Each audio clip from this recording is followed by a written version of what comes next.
versos de 1 a 7.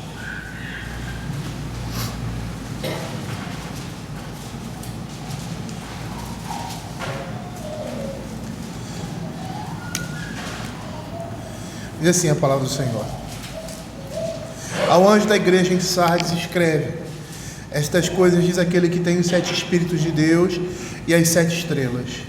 Conheço as tuas obras, que têm nomes de que vives e estás morto. Sê vigilante e consolida o resto que estava para morrer, porque não tenho achado íntegras as tuas obras na presença do meu Deus. Lembra-te, pois, do que tens recebido e ouvido, guarda-o e arrepende-te. Porquanto, se não vigiares, virei como ladrão, e não conhecerás de modo algum em que hora virei contra ti. Tens, contudo, em Sardes umas poucas pessoas que não contaminaram as suas vestiduras e andarão de branco junto comigo, pois são dignas. O vencedor será assim vestido de vestiduras brancas, e de modo nenhum apagarei o seu nome do livro da vida. Pelo contrário, confessarei o seu nome diante do meu Pai e diante dos seus anjos. Quem tem ouvidos, ouça o que o Espírito diz às igrejas. Vamos orar. Senhor, queremos te agradecer pela tua palavra e queremos te pedir, Senhor, que o Senhor fale ao nosso coração através dela, que o Senhor nos traga, Senhor, edificação, Pai, que nos traga, Senhor, instrução, e que possamos sair daqui, Senhor Deus, edificados, Senhor Deus, consolados também, Senhor Deus, da tua palavra. É o que nós pedimos em nome de Jesus. Usa, Senhor, o teu Espírito para falar ao coração da tua igreja, Senhor Deus. Usa os meios, ó Senhor, imperfeitos que o Senhor tem em suas mãos, que somos nós, os ministros da palavra, mas que, Senhor Deus, carregam sobre si a responsabilidade de trazerem uma palavra que é perfeita, que é justa e que representa a paz. Fica com o teu povo, Pai, em nome de Jesus. Amém. Nós falamos já sobre algumas características do livro de Apocalipse no sentido dessas cartas. Elas sempre começam, sendo enviadas ao ministro da igreja, e inicialmente essas palavras se dirigem a eles, consequentemente a sua igreja também. Eles estão como se fosse um representativo da igreja. Aqui ele fala de coisas positivas e negativas na pessoa daquele pastor e consequentemente na vida da igreja. Aí vemos logo após essa menção ao destinatário da carta, qualidades específicas ligadas a Cristo, que são apresentadas lá no primeiro capítulo da visão de João, que vê o Senhor Jesus glorificado, e traça uma descrição daquela visão que ele estava vendo, que era uma visão alegórica, e que apontava para a pessoa dele, para quem ele era e para a sua obra, ou seja, para aquilo que ele estava fazendo ali no seio da igreja. E a partir disso nós vemos os pontos positivos e os pontos negativos. Em geral, essa carta aqui, ela vai apresentar somente pontos negativos, não há nenhum louvor da parte do Senhor para aquela igreja, diferentemente da última igreja que nós citamos, se eu não me engano foi Pérgamo, que tinha somente pontos positivos a respeito da igreja, não tinha pontos negativos a se tratar, e você tem ali uma chamada a arrependimento e as promessas relativas à perseverança dos santos. Mas é interessante, nessas cartas, nós entendermos o contexto da cidade, porque essa carta está sendo enviada nesse contexto, e o contexto da cidade está diretamente relacionado à igreja. E é interessante nós trazermos isso à nossa compreensão. A cidade de Sardes, a glória da cidade de Sardes, estava no seu passado. No 6º século, ela tinha sido capital da Lídia e mais tarde um centro do governo persa. Naquele momento, ela estava reduzida a uma relativa obscuridade. Em Sardes havia diversas estradas romanas grandes, uma vez que era um centro comercial, ou seja, industrial de produtos de lã e tinturaria. Essa cidade tinha um rio que atravessava a cidade, onde se extraía ouro. Então, é uma cidade rica nesse sentido. O culto mais importante era o culto à deusa Cibele, a deusa de uma das mais famosas religiões de mistérios da Ásia. No culto a essa deusa, homens se emasculavam, ou seja, cortavam seus membros sexuais e lançavam em sangue as partes retiradas sobre a imagem da deusa. E outros saíam correndo pela cidade, jogando as partes retiradas sobre as casas, que ficavam obrigadas, desde aquele momento, a suprir esses homens com roupas de mulher, porque se tornaram sacerdotes da deusa Cibele. A gente vê algumas pessoas com boca aberta, né? A gente pensa que a imoralidade, promiscuidade é uma coisa característica do nosso tempo, mas nós vamos perceber que não. O culto ao imperador era movido com zelo, e o povo da cidade era conhecido pela sua maneira luxuosa e dissoluta. E parece que a igreja de Sardes não sofria nenhuma perseguição religiosa, não recebia a hostilidade dos judeus, nem havia nenhum ensino herético na igreja. Segundo um comentarista, aqueles comentários de bolinha, né, que chamam George Ladd, o principal problema daquela igreja era uma profunda apatia espiritual, causada pela despreocupação e pelo amor ao luxo, que caracterizava a sociedade daquele período. Em tempos anteriores, Sardes foi uma fortaleza inexpugnável. Precipícios íngremes protegiam a cidade, que impossibilitavam a sua escalada. E por causa disso, a cidade ficava as pessoas ficavam numa certa tranquilidade, achando que nada poderia acontecer por causa dessa defesa natural que eles tinham. Por causa disso, a cidade foi alvo de duas investidas destruidoras. A primeira com Ciro persa, que à noite os soldados persas escalaram o muro dessa cidade e surpreenderam os exércitos de Sardes. E a segunda investida foi com Etíoco, o grande rei da Síria, que enviou também seus exércitos contra Sardes. Seus soldados também escalaram de surpresa os muros desprotegidos da cidade e a tomaram. Tudo isso por uma falsa sentimento de segurança que eles tinham, por causa daquela proteção natural.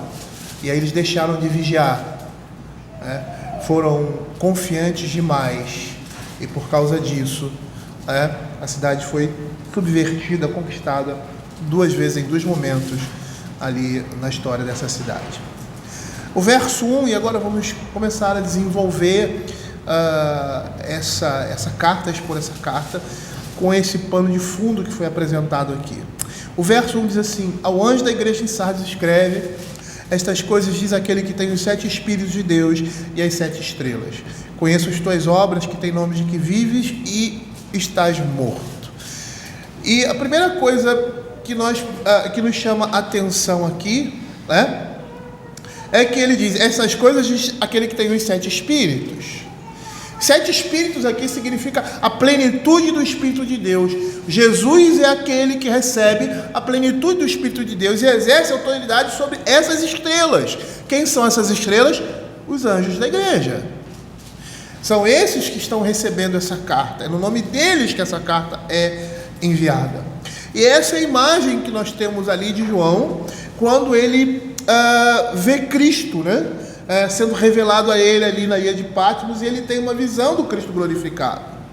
E ele diz que os 7 Espíritos de Deus estavam com ele, ou seja, significa plenitude, ele tinha todo o Espírito de Deus. Cristo é aquele que tem o Espírito e o único que pode dar vida por meio dele. Cristo comissiona o Espírito para fazer com que os crentes incrédulos o conheçam e para dar vida a uma igreja em declínio, que era o caso ali daquela igreja. A igreja de Sardes estava morta e somente Cristo poderia avivá-la. E aí ele diz: aquele que tem os 7 Espíritos e que tem as 7 estrelas. E é interessante, nós vamos perceber lá no capítulo 1, verso 20, que quem são essas estrelas? São os anjos das 7 igrejas. Olha o que ele diz: quanto ao mistério das 7 estrelas que viste na mão direita e aos 7 candeeiros de ouro, as 7 estrelas são os anjos da igreja e os 7 candeeiros de ouro são a igreja. A ideia aqui, e esse é o sentido do verbo, é aquele que tem o controle, aquele que segura com firmeza, aquele que possui, ou seja, aqueles homens que eram mensageiros, caracterizados aqui como mensageiros, como anjos da igreja, ou seja, os mensageiros, aqueles que traziam a palavra de Deus, aquele grupo de pessoas, aquela igreja, A palavra de Deus diz que o Senhor tem eles nas mãos, ou seja, é o controle, a firmeza, eles possuem, eles pertencem ao Senhor. Isso nos mostra que a obra do Espírito está debaixo do controle de Cristo, como também aqueles pastores estavam debaixo do controle do Senhor Jesus, bem como as suas igrejas. Perceba aqui que ele diz assim: conheço as tuas obras, que tem nome de que vives e estás morto. Esse anjo estava sendo considerado morto por Cristo, e aí consequentemente a sua igreja, mas mesmo assim ele estava debaixo dos cuidados do Senhor. É Ele quem segura as 7 estrelas em sua mão direita, pois eles são os mensageiros de Deus, designados a proclamar a palavra de Deus, que gera nova vida no interior da igreja. E aí a gente precisa entender, a gente entende, melhor dizendo, por que essas cartas são endereçadas para os anjos da igreja. São eles que vão dar o tom da igreja, pela sua fidelidade à palavra de Deus, pelo seu compromisso com Deus, pelo seu compromisso com o Evangelho. Por quê? Porque eles estão formando discípulos, não seus, mas de Cristo. Eles têm essa incumbência, por meio da palavra, por meio do ensino, por meio da admoestação, eles estão forjando Cristo na vida da igreja. Eles estão oferecendo Cristo na vida do povo de Deus. Paulo, numa de suas cartas, ele diz assim: sede meus imitadores, como eu sou de Cristo. É como se Paulo estivesse dizendo: imitem a minha maior virtude, que é imitar a Cristo. Os anjos da igreja têm essa responsabilidade de serem exemplo, serem aqueles que transmitem a palavra de Deus, serem os primeiros a demonstrarem Cristo, tá, na vida da igreja, nas suas vidas. Olha o que ele diz aqui, ele diz assim: conheço as tuas obras, que tens nome de que vives e estás morto. É interessante o uso dessa palavra aqui. No original, o seu sentido primário é ver, conhecer é ver, perceber com os olhos, saber a respeito de tudo. Essa é a ideia. Conheço as tuas obras. Percebam, esses homens estão na mão do Senhor, a igreja está na mão de Cristo, e Ele conhece tudo o que acontece, Ele sabe de todas as coisas. E é interessante porque essa palavra aqui tem um sentido também de conhecer, porque Ele está afinado, porque Ele está intimamente ligado com a sua igreja. Aos olhos do mundo, aquela igreja e consequentemente o seu anjo estavam vivos, mas aos olhos do Senhor era uma igreja morta. Conheço as tuas obras, que tem nomes de que vives e está morto. A reputação ali daquela igreja, de uma maneira geral, era a reputação de uma igreja ativa, conhecida por suas obras. A sua reputação era de uma reputação de uma igreja vivificante. E quando ele diz assim, conheço as tuas obras, que tem nome de que vive, a palavra nome aqui dá a ideia de uma reputação. Poderíamos dizer que seria um quadro de um cristianismo nominal. Eles estão apresentando uma religiosidade, o mundo está olhando, está percebendo alguma coisa. Eles são prósperos religiosamente falando, externamente, ocupados com coisas externas da vida religiosa, mas sem vida e poder espiritual. E percebam que nesse caso, Jesus não enumera qualquer virtude, como era no caso de outras igrejas.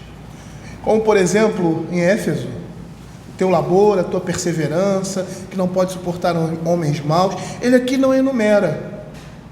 E por quê? Porque as suas obras eram incompletas. E essa é a ideia aqui. Esse é o sentido da palavra no verso 2: ser vigilante e consolida o resto que está para morrer, porque não tenho achado íntegras. Ou seja, a ideia era de alguém que começava um trabalho, começava alguma coisa e parava. Ele não dava continuidade.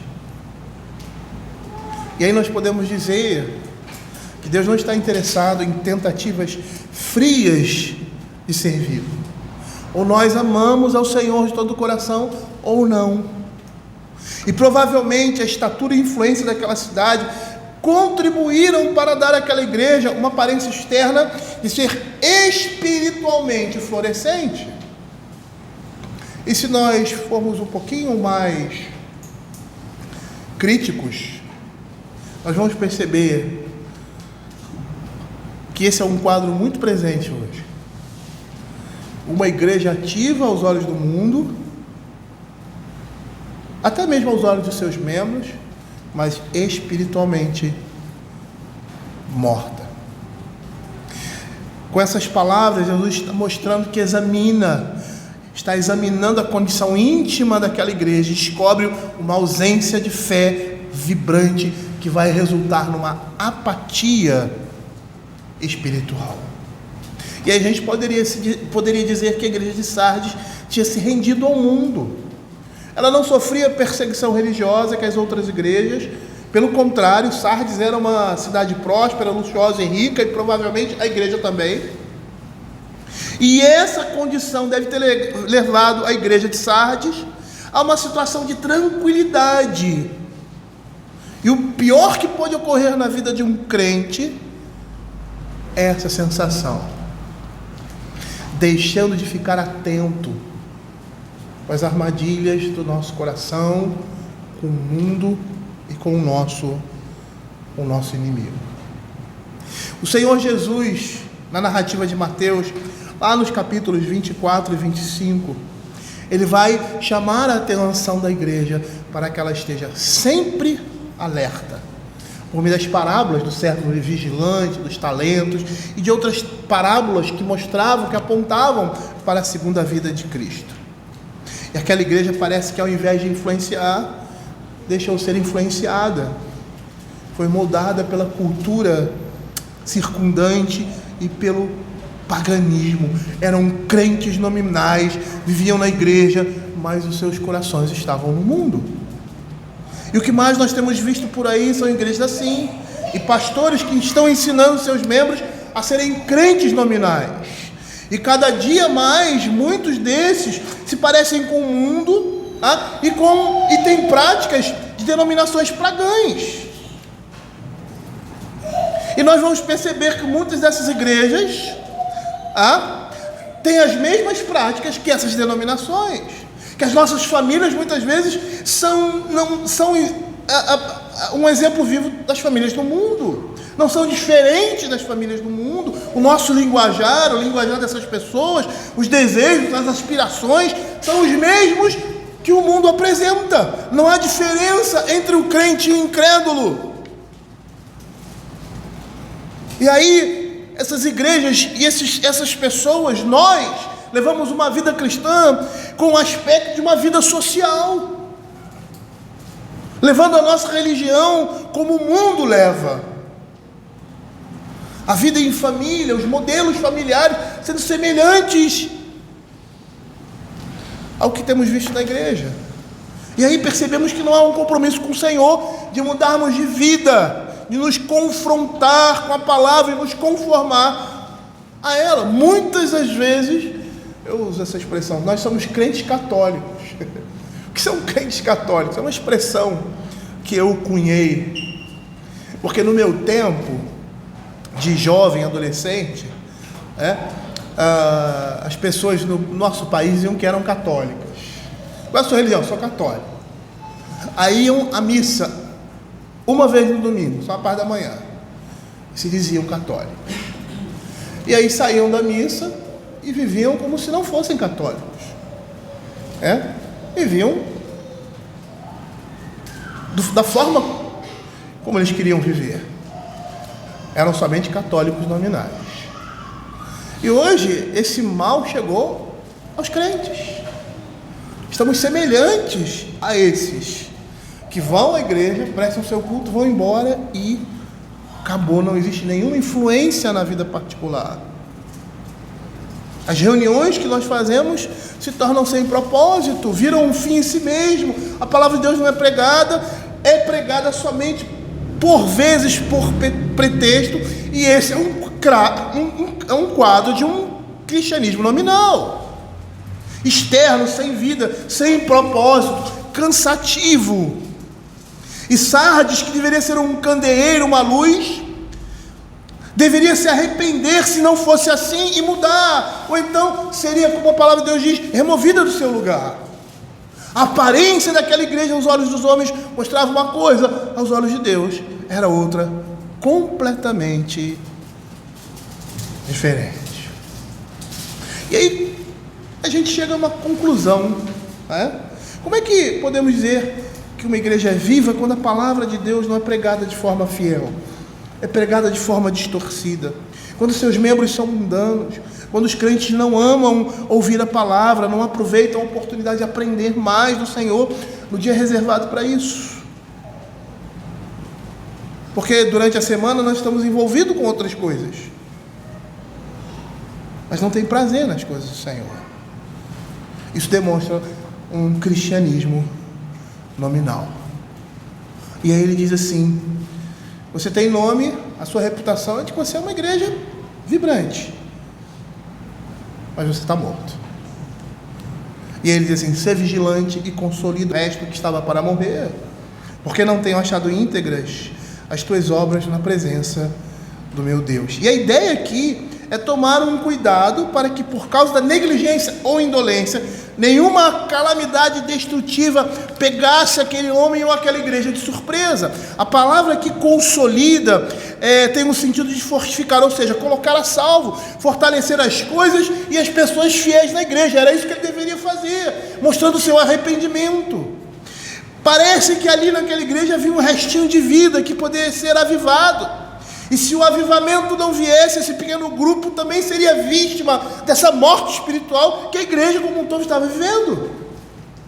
E olhando na perspectiva de ser uma epístola, ou seja, uma carta dirigida ao pastor, nós vemos a importância daquele que tem a responsabilidade de trazer a palavra de Deus. É como se ele estivesse dizendo assim: essa é a única chance que você tem, faz o trabalho de um bom evangelista. Por quê? Porque o que ele tinha feito até aquele momento não havia sido completo. Ou seja, ele não cumpriu a vontade de Deus até aquele momento. E essa mensagem era muito significativa, porque Sardes, com aquela fortaleza inexpugnável, ela foi tomada de surpresa 2 vezes em sua história. Por quê? Porque não vigiou, porque foi autoconfiante. Isso também demonstra, queridos, que a igreja não estava totalmente sem esperança, ela não estava perdida. Ela podia ainda acordar do seu sono de morte, do seu torpor espiritual. Ele diz: não tenho achado íntegras as tuas obras. Aquela igreja era conhecida por suas obras aos olhos dos homens, mas era condenável aos olhos de Deus. Eram incompletas por serem imperfeitas e inadequadas. As formas estavam ali, as cerimônias, os costumes religiosos, as tradições, os cultos, mas faltava a essência real. E assim as atividades religiosas eram um fracasso, porque eram somente formais e externas e não eram inspiradas, permeadas pelo Espírito Santo de Deus. E é interessante porque nós temos um quadro muito semelhante. Isaías capítulo 1, verso 10 a 17. Abram aí suas Bíblias. Aqui, especificamente, ele fala ao ministro da igreja e, consequentemente, à igreja. Aqui ele está falando à igreja como um todo. Olha o que ele diz aqui: ouvi a palavra do Senhor, vós príncipes de Sodoma, prestai ouvidos à lei do nosso Deus, vós povos de Gomorra. De que me serve a minha multidão dos vossos sacrifícios, Senhor? Estou farto dos holocaustos carneiros e da gordura de animais cevados, e não me agrada o sangue de novilhos, nem de cordeiro, nem de bodes. Percebam a religiosidade daquele povo. Eles eram um povo religioso. Eles estavam ali cumprindo a lei, exercendo os sacrifícios, tudo como Deus estava mandando, mas estavam distantes do Senhor. O seu coração estava distante, as suas obras estavam distantes. Aí diz assim: quando vindes para comparecer perante mim, quem vos requereu só pisar nos meus átrios? Não continueis a trazer ofertas vãs. O incenso é para mim abominação, e também as festas da lua nova, os sábados, a convocação das congregações. Não posso suportar iniquidade associada ao ajuntamento solene. As vossas festas da lua nova e as vossas solenidades, a minha alma as aborrece. Já me são pesadas, estou cansado de as sofrer. Pelo que, quando estendeis as mãos, escondo de vós os olhos. Sim, quando multiplicais as vossas orações, não as ouço, porque as vossas mãos estão cheias de sangue. Lavai-vos, purificai-vos, tirai a maldade de vossos atos diante dos meus olhos. Cessai de fazer o mal, aprender a fazer o bem, atendei a justiça, repreendei o opressor, defendei o direito do órfão, pleiteai a causa das viúvas. Nós conhecemos o contexto em que Isaías fala isso, o contexto ali de Israel, que é o mesmo contexto de Abacuque, que foi pregado aqui. Mas percebam que é um retrato do que nós estamos vendo aqui. Uma igreja aqui, que aos olhos do mundo é uma igreja eficaz, uma igreja sadia. Tem os cultos, tem as reuniões, tem isso, tem aquilo outro. Mas ele diz que essas obras não são íntegras, são imperfeitas. Por causa da vida que eles levavam. Eles viviam como crentes nominais. Era uma igreja que vivia em paz fora de seus muros. Não havia perseguição, não havia dificuldades, mas estavam longe de Deus. E a gente vê como muitas vezes a bonança na nossa vida é prejudicial, né? João Calvino, falando sobre vida cristã nas institutas, ele diz que Deus sempre deixa um homem debaixo de uma certa disciplina. Uns com uma disciplina maior, outros menor. Mas ele sempre vai deixar. Nem tudo vai correr tão bem na nossa vida. E por quê?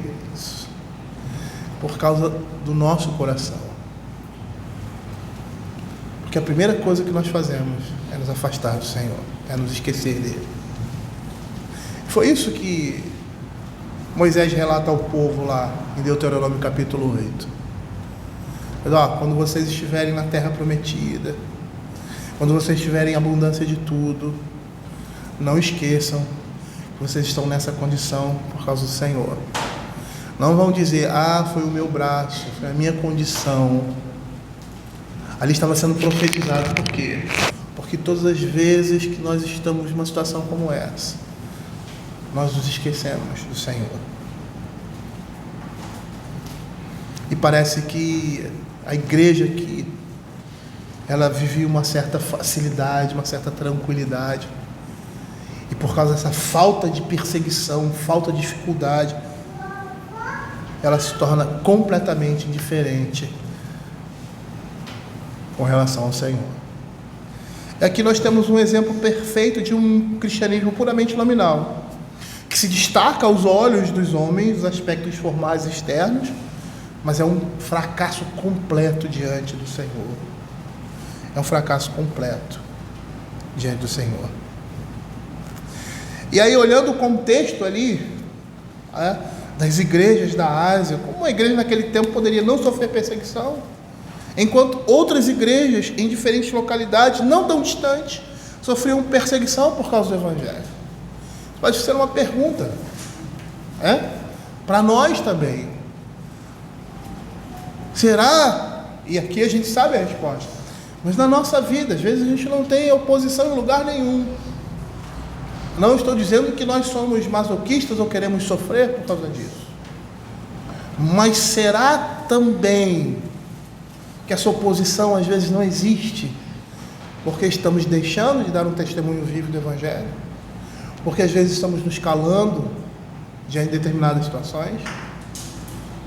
Eu não estou dizendo que você tem que viver em conflito o tempo todo, não estou dizendo isso. Mas muitas vezes as dificuldades, os conflitos, as diferenças não vêm porque nós não nos manifestamos. Isso aí está errado, não vou fazer parte disso. Não, isso não é lícito, isso não é prudente fazer. aquela igreja não tinha dificuldade nenhuma externa. E pelo que nós podemos entender, essa falta de dificuldade provavelmente é porque ela estava anuindo ao mundo em que ela vivia. Olha o que ele diz no verso 3: chamando ao arrependimento, lembra-te, pois, do que tens recebido e ouvido, guarda-o e o arrepende. É interessante, porque nós temos às vezes um comportamento, nós não gostamos de ser chamado a atenção. Eu acho que ninguém gosta de ser chamado a atenção, e muitas vezes, eu creio que uma repreensão justa, ela sempre será bênção na vida de alguém, seja ela vinda de um crente ou não, se você estiver errado. E nós vamos perceber que isso vai ser bênção, porque se nós estamos sendo repreendidos, nós precisamos mudar, nós precisamos acordar e nos arrepender daquilo que estamos fazendo errado. E essa é a perspectiva que o Senhor chama a atenção do seu povo, porque ama, porque quer ver aquela igreja viva, quer que aquela igreja se arrependa dos seus pecados, coloque isso diante do Senhor e continue a sua caminhada cristã até receber a coroa da vitória. Esse é o propósito de Deus na nossa vida. Por isso que Ele nos repreende. Olha aqui, lembra-te, pois, do que tens recebido e ouvido, guarda e arrepende-te, porque se não vigiares, virei como ladrão, e não conhecerás de modo algum em que hora virei contra ti. É interessante nós percebermos aqui os tempos verbais utilizados nesse texto, ouvido e recebido. Demonstram, apontam por um passado distante, de mais de uma geração. Parece que os cristãos da primeira geração daquela igreja tinham posto a sua fé em ação, mas essa segunda geração de crentes parece não ser assim. E Jesus está dizendo que deveriam ter na memória o que seus pais fizeram, pois essa primeira geração de crentes ouviram a mensagem do Evangelho e obedientemente seguiram as suas instruções. E eles tinham a mensagem do Evangelho, e por isso eles deveriam reconhecer essas verdades, seguir e obedecer. E como isso é uma realidade, não somente naquele tempo. Igrejas, nós falamos isso hoje de manhã, e começaram bem e se tornaram um depositório de tradições e costumes sem vida. As pessoas participam de cerimônias sem saber o que elas significam, vão aos cultos, participam dos sacramentos, mas fazem essas coisas de forma mecânica. E eles deveriam se lembrar do que tinha sido pregado, guardar essas coisas no seu coração, em seus corações, e arrepender-se dos seus pecados, da apatia espiritual que eles estavam vivendo, em que eles se encontravam, da falta de disposição e da falta de vontade das coisas de Deus. E é interessante nós observarmos esse comportamento que determinadas igrejas que fundamentam sua vida em tradições sem sentido, quando se deparam com a palavra de Deus, muitas delas demonstram mais claramente a sua apatia espiritual, que estava escondida por meio de um ativismo religioso. E ele chama aquela igreja ao arrependimento. E ele diz: se vocês não vigiarem, eu virei como um ladrão, e não conhecerás de modo algum em que hora virei contra ti. E parece interessante essa mensagem aqui, essa advertência, porque eles estavam familiarizados com esse tipo de, vamos dizer assim, de comportamento. Eles passaram por isso algumas gerações anteriores. Eles estavam tão tranquilos, achavam que a sua cidade estava fortificada, estava bem guardada, e porque confiaram demais dessa proteção natural, foram subvertidos 2 vezes. E parece que o Senhor Jesus usa essa experiência deles para mostrar a realidade espiritual que eles estavam vivendo. E a ideia aqui não é que o Senhor vai vir de repente, mas Ele vai vir quando ninguém o espera. O juízo viria, as consequências da frieza espiritual daquela igreja da apatia daquela igreja, daquele nominalismo cristão. O juízo daquilo viria, e viria no momento em que eles não esperariam. É mais ou menos o que o apóstolo Paulo fala lá em 1 Tessalonicenses capítulo 5, verso 4. Diz assim, quando ele diz assim: mas vós, irmãos, não estáis em trevas, porque para que esse dia, como ladrão, não vos apanhe de surpresa. E quando o Senhor Jesus, ou seja, o apóstolo transmite essa mensagem àquela igreja por meio dessa carta, aqueles crentes daquela localidade se lembraram do que aconteceu à cidade em tempos antigos, que ninguém esperava que ela fosse atacada, e por 2 vezes ela caiu. Eles deveriam estar vigilantes. Lá em Mateus capítulo 24, verso 42, o Senhor Jesus fala dessa vigilância, ele diz assim: portanto vigiai, porque não sabeis em que dia vem o vosso Senhor. E a ideia de vigiar aqui significa se preparar para o dia da visitação do Senhor. Seria uma advertência ao arrependimento e às boas obras, ou seja, a mudança de comportamento.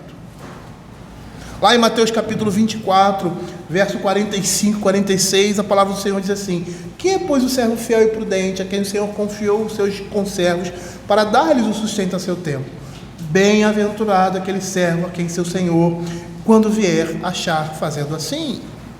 E a menção aqui que é feita a essa visitação do Senhor não está referindo-se a uma segunda vinda de Cristo, mas uma visitação particular, algum acontecimento histórico, quando o Senhor trouxesse ali para aquela igreja uma experiência inesperada por causa da letargia e da apatia espiritual daquela igreja. E essa visitação estava relacionada ao arrependimento daquela igreja. E é interessante porque a maneira como o Senhor age aqui é a maneira como ele sempre agiu ali no Velho Testamento. Ele avisava a igreja que o juízo era iminente, para que a igreja se preparasse para esse juízo, mas antes, para que esse juízo não viesse. Porque se eles se arrependessem do pecado deles, a mão do Senhor seria tirada. E por isso os profetas vinham e mostravam que a igreja, ou seja, Israel, iria subverter se ela não se arrependesse do seu pecado. E o propósito disso é que eles se arrependessem do seu pecado e Deus não tivesse a necessidade de trazer juízo por causa disso. E essa é a ideia aqui também. Essa visitação, esse juízo reparador de Deus na vida da igreja estava condicionado ao seu arrependimento. E eles deveriam se arrepender dos seus pecados. Muitas vezes nós pensamos que nossos pecados são somente morais, são pecados assim, a mentira, não é?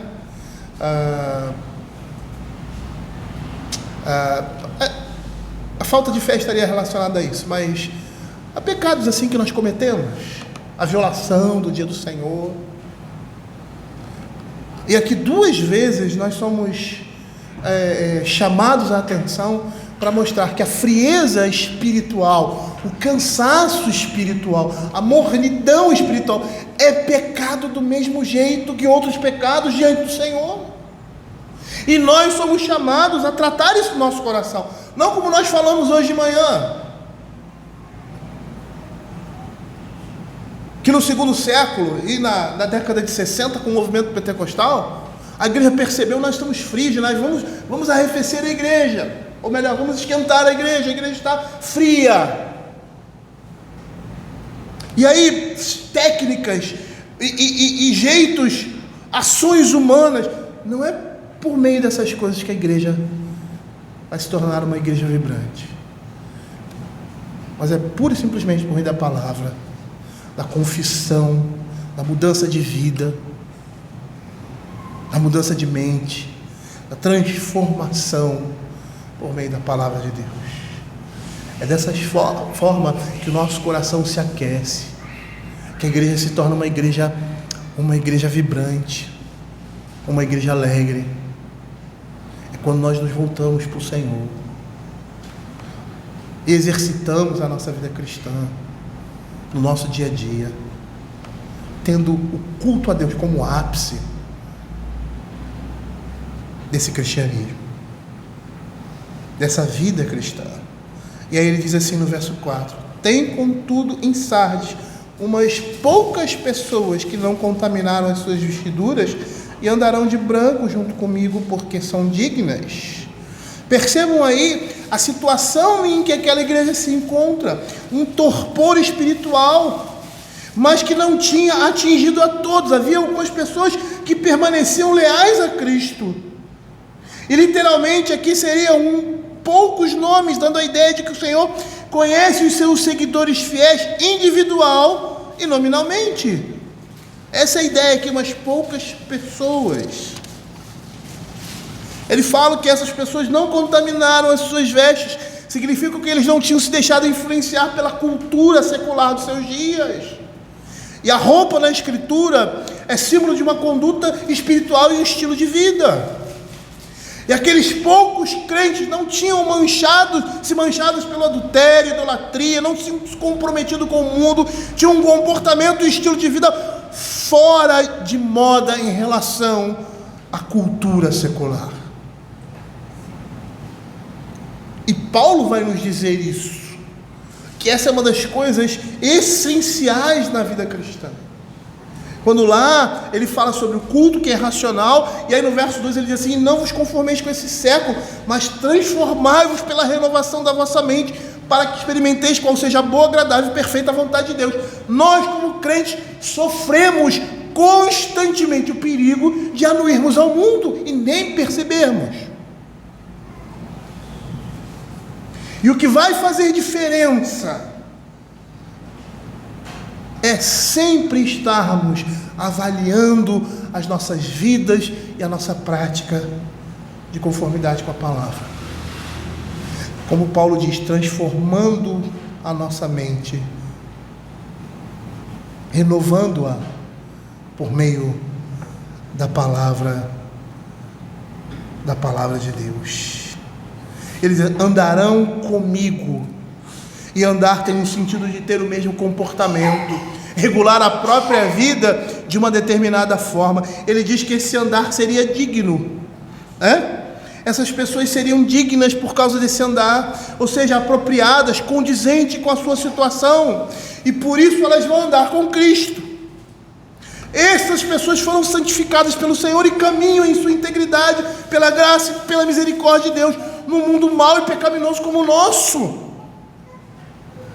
E aí nós poderíamos dizer, em suma, tem comunhão com Deus, por isso vão andar com Ele, permanecem fiéis no meio de uma sociedade pagã e corrupta.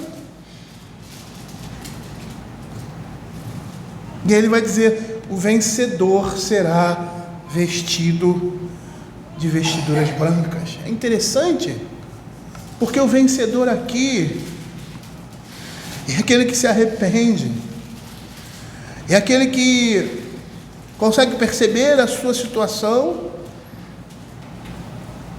de espiritualmente morto e agora busca vida, não se conformando com as coisas que estão acontecendo ou com o mundo ao seu redor, mas renovando a sua mente. Esses são os vencedores. Como os vencedores lá em Éfeso, são aqueles que voltam ao primeiro amor.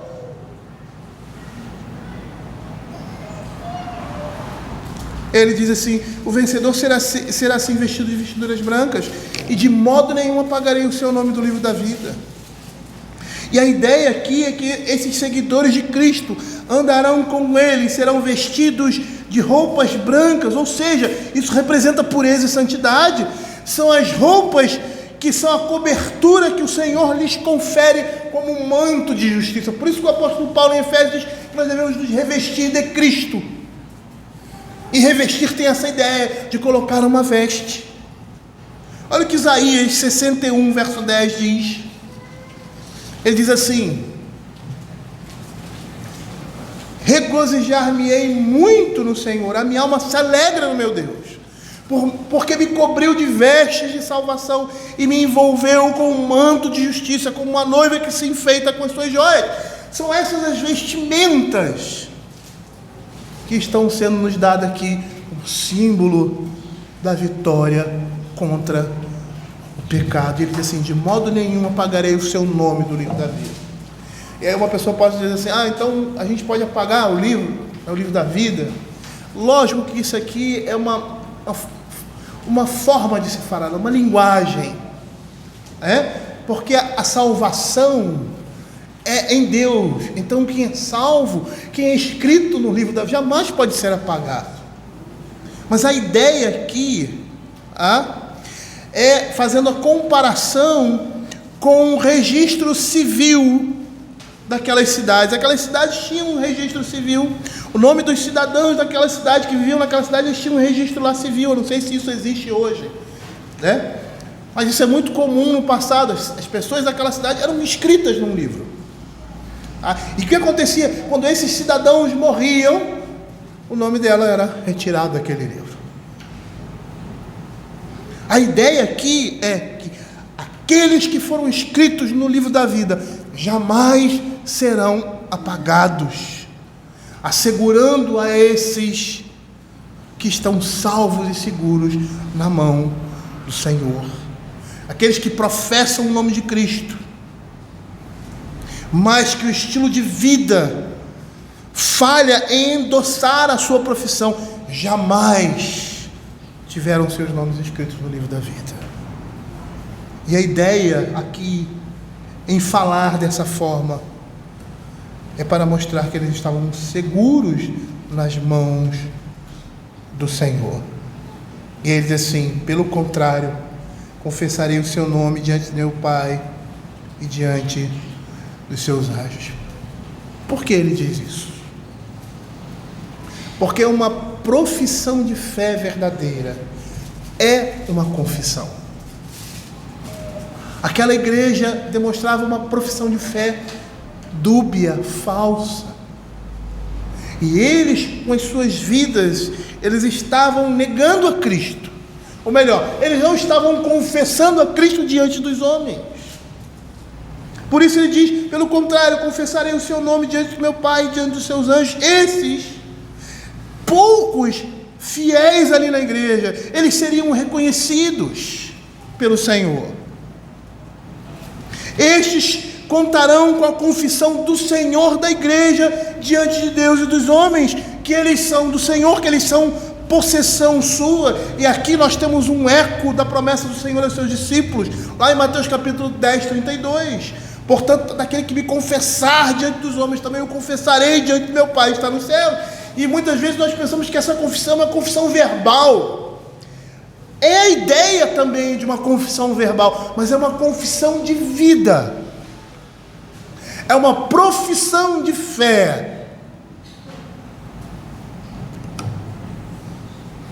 E essas promessas de Deus lhes são dadas àqueles que permanecem fiéis, apesar de todas as dificuldades. Essas promessas aqui no final são a certeza do nosso galardão, evidenciado por meio da perseverança na fé.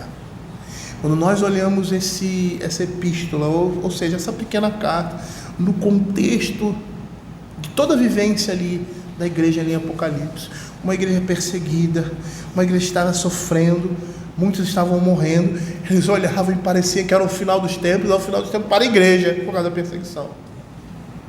Aí eles têm essa mensagem de conforto e consolo,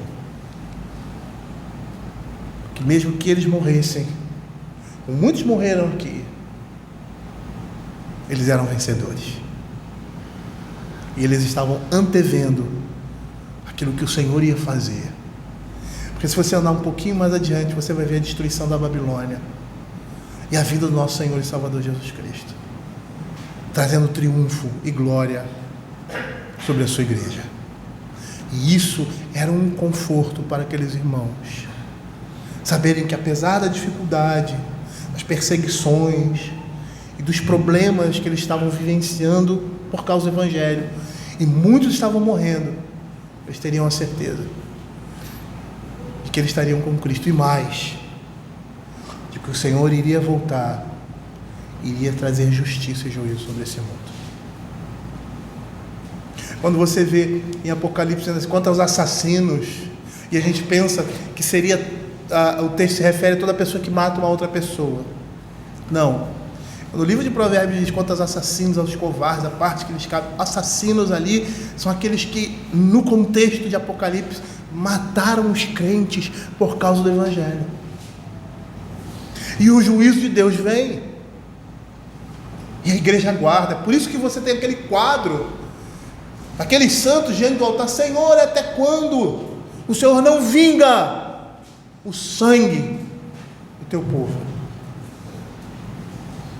Olha, ele é aquela resposta, né, bastante emblemática. Vocês vão esperar, porque vai chegar o momento. Existem outros irmãos que estão sofrendo por causa do Evangelho, e vão morrer por causa do Evangelho. Depois disso, aí sim, vem o fim.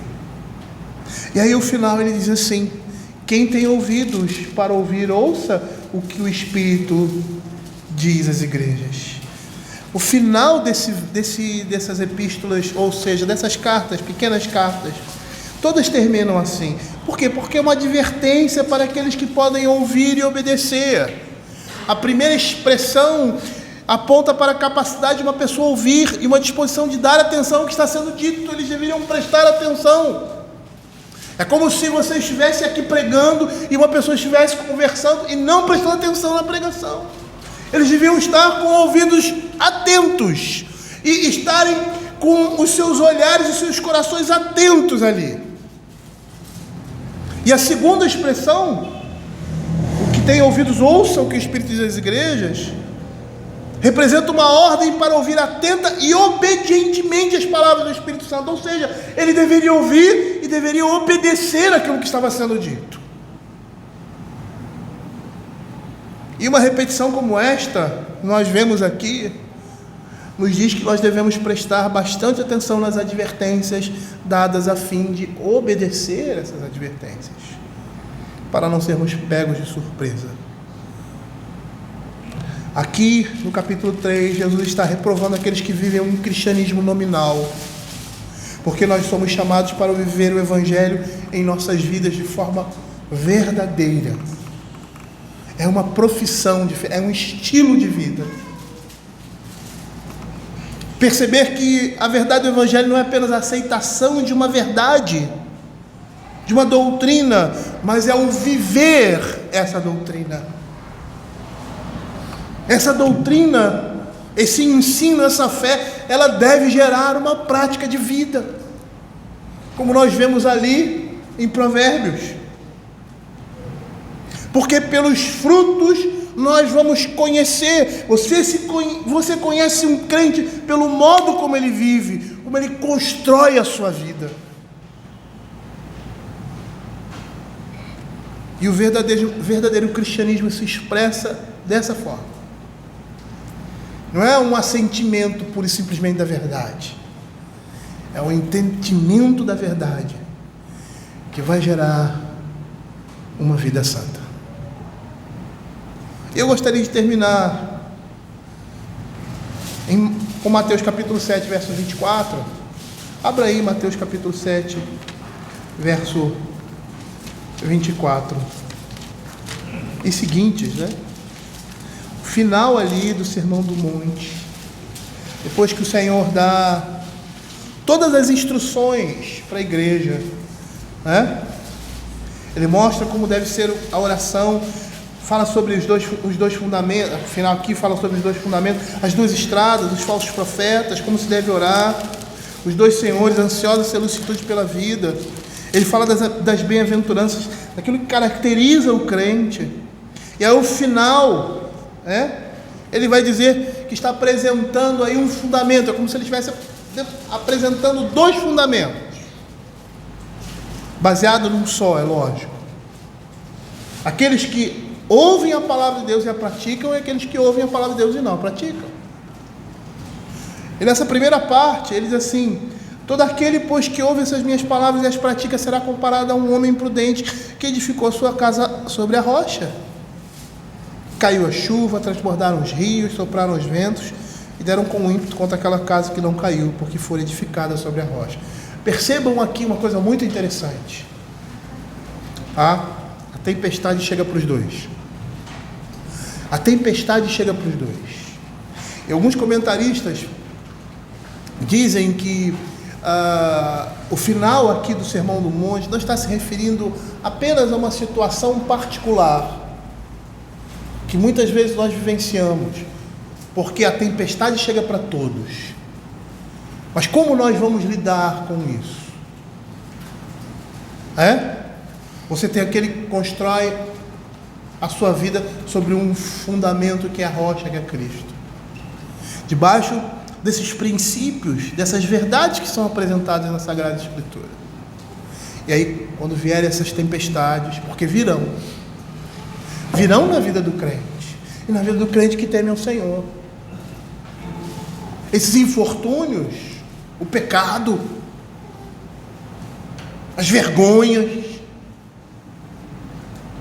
a morte, as dificuldades do dia a dia, os desentendimentos, a traição, essas coisas vão vir. E quando elas vierem, qual é o fundamento que vai me sustentar diante de todas essas coisas? Se for Cristo, eu não vou cair. Agora, se for um fundamento meio dúbio, um evangelho distorcido, um Cristo difuso, a Escritura está dizendo que vai ser uma grande destruição. Olha o que ele diz aqui: pois todo aquele que ouve essas minhas palavras e a pratica será comparado a um homem prudente que edificou a sua casa sobre a rocha. Caiu a chuva, transbordaram os rios, sopraram os ventos e deram com ímpeto contra aquela casa que não caiu, porque foi edificada sobre a rocha. Alguns comentaristas dizem: aqui pode ser uma situação específica, como é o caso ali da igreja de Sardes, que o Senhor está chamando aquela igreja ao arrependimento para que o juízo não venha sobre eles. Mas alguns comentaristas dizem que isso se refere ao último dia, ao dia que o Senhor voltar e buscar a sua igreja.